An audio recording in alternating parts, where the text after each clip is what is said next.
amazina ni Mukandayisenga Delphina, nturuka Igicumbi mu murenge wa Rukomo n'ubundi akarere ni aka Gicumbi. Muri urwo rugendo rero aho Kungaharamuhinzi ihurira na Visi Rwanda ndetse natwe tukibonamo nk'abakobwa babyariye iwabo, twakoze urugendo na Visi rurerure cyane. Visi niyo yadufashe tukirangiza kubyara tukiri mu bwigunge, twigisha amagurupe de parole kugira ngo tubashe gukanguka mu mitima, tubashe kwiyumvamo ko natwe turi abantu kuko twari twarihebye. Turangije gukorana urwo rugendo twibumbiye mu makoperative y'ubudozi.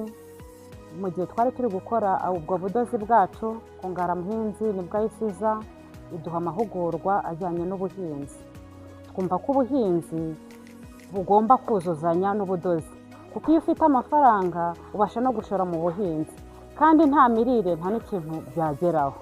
Twebwe twarabihuguwe, duhugurwa uko bahinga neza, uko bahinga badacokoza ubutaka, turabifata, baduha amahugurwa y'uko bahunika imyaka, ibyo bivaho tubona amahugurwa y'uko umusaruro uboneka mbere, y'uko bategura sezo, mbese twiga no gukora ifumbire y'ikirundo. Urumva ko amahugurwa ya Kungaharamuhinzi yaje ari ayo kudukangura mu mutwe kubw'ubuhinzi.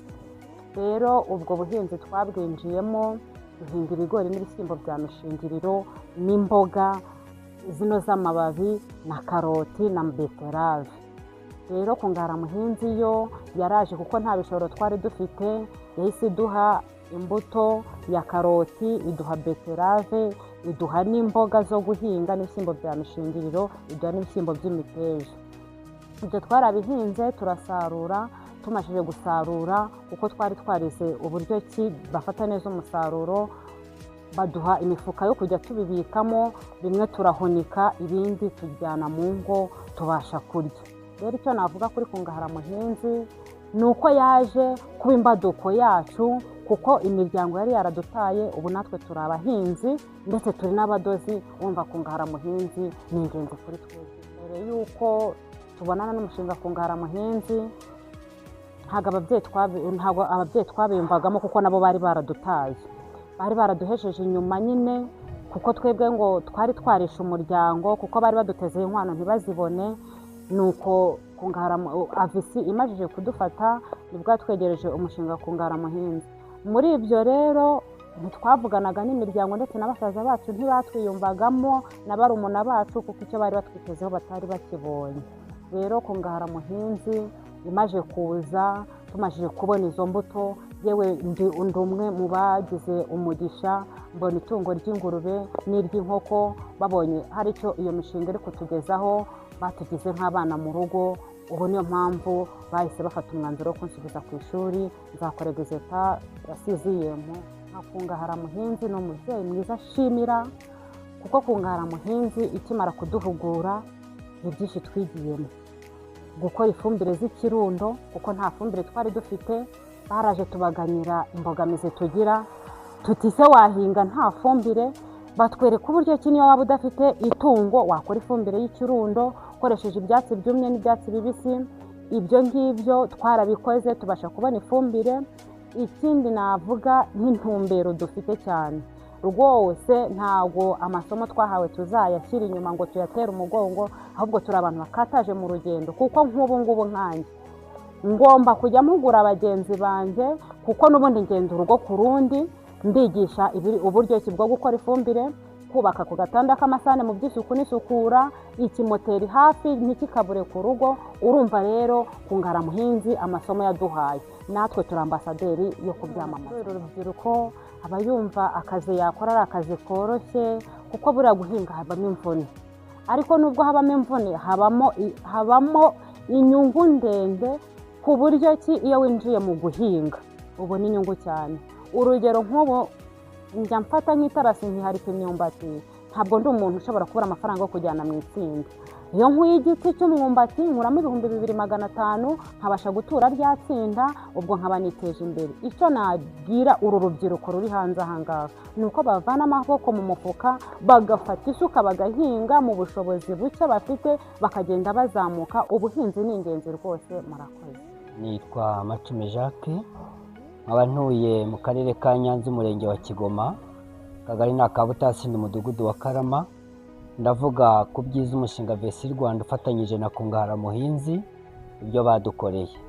Twari abarwayi dufite ibibazo by'uburwayi bwo mu mutwe, twaraheranywe mu macumbi imiryango itatwitaho, bakajya badusiga mu rugo bakadukingirana nk'aho tudafite abatwitaho. Ariko kubw'amahirwe umushinga Vesi Rwanda ufatanyije na Kungahara wohereje abakoranabushake badusanga mu macumbi y'ababyeyi bacu, baraza badusangayo baraduhugura. Bamaze kuduhugura bifuza yuko twajya hamwe tugaterana. Tugiye guterana tubabwira ikibazo dufite. Tubabwira ikibazo dufite, bakoze ibishoboka byose baduhuza n'ubuyobozi bw'abaganga. Abaganga badusanze mu matsinda aho baduteranyirije baradusuzuma, twese basanze dufite ikibazo cyo mu mutwe. Turi itsinda rigari cyane. Nuko baduha amafishi, ya mafishi baduhaye niyo yaduhuje n'ubuyobozi bwo kwa muganga. Basanze dufite ikibazo cyo mu mutwe ngo badushyize ku miti. Ibyo byose twabikeshaga umushinga Kungahara. Mbere hose bataraza, abantu barazaga bati tuzabakorera ubuvugizi, tugategereza tugaheba. Ariko ikiza cya Kungahara ifatanyije na Vesi, bo baravuga kandi bagashyira no mu bikorwa. Ibyo byose byo kuduhuza n'ubuyobozi bw'abaganga ntago baturekeye aho, ahubwo baranadukurikiranye, baratwigisha, bumva ko ya miti hari icyo yatumariye. Bamaze kubona ko hari icyo yatumariye, bumva ko hari akenge kaje, bahitamo kutworoza amatungo. None ubu turi abarwayi bafite ikibazo cyo mu mutwe, ariko dufite ibitekerezo, turabasha gutunga imiryango yacu. Ku bijyanye no kubona ubushobozi bwo kwivuza, icya mbere babanje kuduhugura mu mutwe. Nta mafaranga bigeze baduha kashi. Icyo badukoreye ni ukutuzana mu mahugurwa. Ariko iyo batuzanaga mu mahugurwa, icya mbere batwigishaga ni ukwishyira hamwe, tugatanga amafaranga yo kwizigama no kubitsa. Muri ya mafaranga twizigamaga, twafataga umunsi umwe tukayaguriza umuntu, ku kindi cyumweru tukayaguriza undi yazayabona akayagarura, ndetse azanye n'utunyungu dukeya kugira ngo itsinda ritazasenyuka, tukongera tukayaguriza undi muntu. None ubu twatangiye twizigama igiceri cy'ijana, ariko itsinda rimaze gukura rwose ku buryo buri muntu yizigama hafi inote y'igihumbi, uw'amake ni 500. Ibikorwa by'ingenzi cyane cyane ibikorwa birahari. Baduhaye amatungo y'ihene, baduhaye ingurube zarabyaye, tworoza abagenzi bacu, badutuje heza, batwibakiye ubwiherero busobanutse. Ubu rwose ugeze mu macumbi iwacu wasanga ko tumeze nk'aho nta bantu bafite ikibazo cyo mu mutwe. Ibibazo birahari, nubwo batworoje ayo matungo bakadukura n'uburyo bushoboka bwose, n'ubundi bakomeje bakadutera inkunga mu buryo bugaragara. Nk'ubu ngubu bampaye ingurube kugira ngo iyo ngurube izabashe kubyara inka. Mfite n'umuryango ntunze, bishobora wenda kuzantwara nk'imyaka igera hafi kuri 2. Ariko bakomeje kutuva hafi bakadukorera amahugurwa, bakatwongerera n'ubumenyi. Ibyo nabyo yazadukura mu bwigunge. Ikindi kandi nk'uko bene data babyifuje, baramutse baduhaye ubushobozi bw'inkunga, nk'ubu muri iki gihe ndavuga cy'izuba, turahinga mu bishanga kugira ngo tubone uburyo bwo kuvomera, biraduhenda. Ariko batuboneye nk'amarozwari, wenda amamashini yashobora kuba ahenda. Ayo marozwari, nka buri muryango amarozwari 2 cyangwa 3, umugore n'umugabo n'umwana bakajyamo, icyo kintu nacyo cyatwubaka. Amamashini yo cyaba ari indi nkunga irenze urugero, byadushimisha kurusha. Nishimira ni byinshi sinabivuga ngo mbirangize. Icya mbere muri byo ni ukuba barampuguye mu bitekerezo. Icya kabiri, kuba barampuje n'ubuyobozi, bakaba babasha kunkurikirana umunsi ku munsi, ndetse n'ubwenge bwanjye kuba bukora neza, nk'abari bo mbikesha. Icyo nasoza mvuga ni ugushima ubuyobozi bwa Vesi Rwanda na Kungahara, ngashima n'ubuyobozi bw'igihugu cyacu byabahaye umutekano, kuko ntago babasha gukora mu gihugu kitarimo umutekano. Nkora muri Abafite Rwanda, abandi technical advice ishinzwe partnership na capacity building. Abafite Rwanda ikintu maze kugeza kuri abaturage ni uko umuturage n'undi asanzwe azi gukora, ariko twe dukana n'abantu bafite ubushobozi buke. Tukanze kubakira ubushobozi, kumwe kubakira ubushobozi akamenya gukora. Aho bageze ubu rero ni abantu bamaze kumenya gukora ibikorwa byabo, hano ko arimo Kungahara Muhinzi niko yitwa uyu mushinga. Abantu bagiye mu buhinzi, bahinga ibintu bitandukanye, bahinga ibijumba mwabibonye byiza kandi byera cyane, bahinga imyumbati, bahinga ibishyimbo, bahinga ibintu byinshi kandi bigiye bibateza imbere. Nkuko mwabyumvise hari nk'abantu utashobora no kuba yakwigaburira, ariko umuntu usigaye wigaburira, usigaye ubika akagira ahantu ashaka kubika ibyo kurya, ibigega ibyo kurya bikwiye, agashaka kugurishagurira abandi bantu. Ubu rero aho tugejeje ni ukuvuga ngo abantu twabanaga nabo kuva mbere bagenda bagaraduwetinga bavamo. Ni ukuvuga ngo ufite aho ageze avamo. Uyu mushinga rero wakungahara waje kuzuzanya n'indi mishinga isanzwemwo ifasha umuturage mu iterambere. Noneho tubona bwa mbere bari mu matsinda, abandi ari abantu bakora utundi two gucuruza, abandi bafasha kubaka amazu, abandi abana bashirira amashuri.